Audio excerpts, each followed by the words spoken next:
আসসালামু আলাইকুম রহমতুল্লাহ, ওয়েলকাম করছি আনিস ফার্ম ফেসবুক পেজ এবং ইউটিউব চ্যানেল থেকে। আপনারা দেখতে পাচ্ছেন আমি একটা কার্টুন নিয়েছি।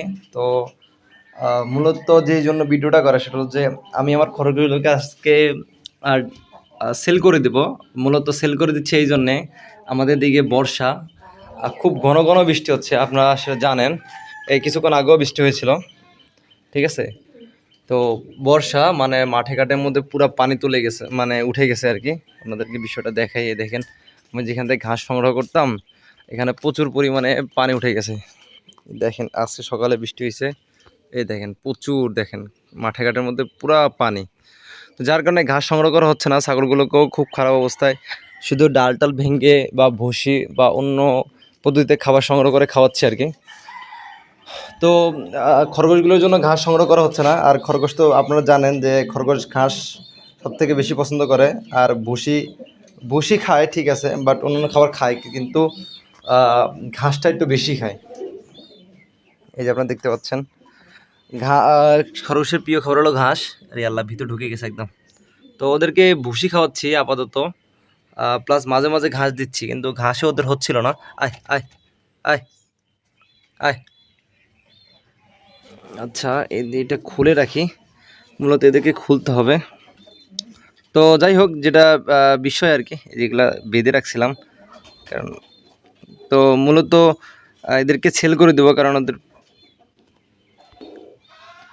এদেরকে সেল করে দেবো আমি, কারণ এদের ঘাস সংগ্রহ করাটা আমার দ্বারা এখন হচ্ছে না। মানে আমি বিভিন্ন কাজে ব্যস্ত থাকার কারণে আর ঘাসও এদিকে নাই, মানে আমাদের মাঠের আশপাশে ঘাস নাই, যার কারণে ঘাস সংগ্রহ করতে পারতেছি না। যদি ঘাস থাকতো তাহলে সংগ্রহ করে নিয়ে আসতাম বা ওদেরকে খাওয়াইতাম।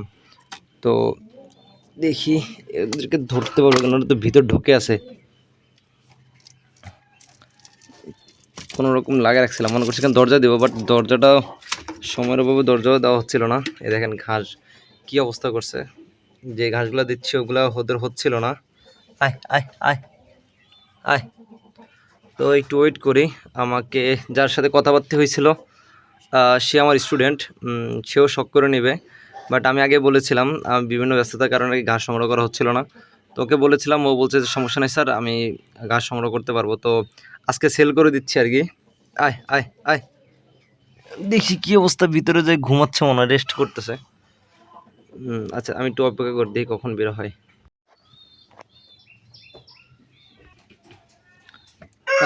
অবশেষে আলহামদুলিল্লাহ দুইটাই আসছে। এ দেখেন এই দুইটা আজকে এখন বিদায় করে দেব। আমি যখন আনছিলাম ওদের বয়স তখন 4 মাস ছিল, এখন 2 মাস যায়, মোট 6 মাস হয়েছে। আমি আনছি দেন 2 মাস হয়েছে। তো আজকে ওদেরকে বিদায় দিয়ে দিব, মানে সেল করে দিব। কিছুই করার নাই, তার কারণ হলো ওদের ঘাস প্লাস হলো ওদের ইনশাল্লাহ আবার আমি সংগ্রহ করবো। আমাদের এখানে বর্ষাটা একটু কেটে গেলে আমি আবারও সংগ্রহ করব। এই সেট আপটা এইভাবে থাকুক, আমি এই সেট আপটা এইভাবে থাকুক। আর সমস্যা হচ্ছে যে পানি এখানে জমা হওয়ার কারণে ওদের ঘরের ভিতরে পানি ঢুকে, বুঝছেন, এই জন্যে আর কি ওদের সমস্যাটা হচ্ছে রাখা। তো এখানে আবার একটা রেলিং করে দিতে হবে যাতে করে পানিটাই না ঢুকে। যে ও এখানে ঢুকে যাচ্ছে, ধরতে হবে। আয় আয় আয়। আচ্ছা ধরে, আলহামদুলিল্লাহ অবশ্যই ধরে ফেলছি। এই যে দেখি দেখি দেখি, এই যে এই মন করে না, এই যে এইটা মেয়ে আর এটা ছেলে। দেখি, বসে থাকো বসে থাকো, একটা ছবি নি তোমাদের। যাক মাশাল্লাহ, এই কথা শুনছে তারা। যাই হোক, অবশেষে তাদের কাছকে সেল করে দিচ্ছি। আবার ইনশাল্লাহ আবার পালবো। আমার খরগোশ খুবই শখের, আর খরগোশ দিয়ে কিন্তু আপনাদের সাথে অনেকের সাথে পরিচিত। আপনারা আগেই জানেন যে আমার আগে মানে চ্যানেলটা যখন শুরু করি তখন কিন্তু খরগোশ দিয়ে শুরু করেছিলাম। তো যাই হোক, এরা যাতে নতুন ঠিকানা যাচ্ছে, যে আশা নিয়ে আমার ছাত্ররা কিনতেছে আর কি, তার মন আশা পূরণ হোক এই কামনা রইল। তো সঙ্গে থাকুন ইনশাল্লাহ,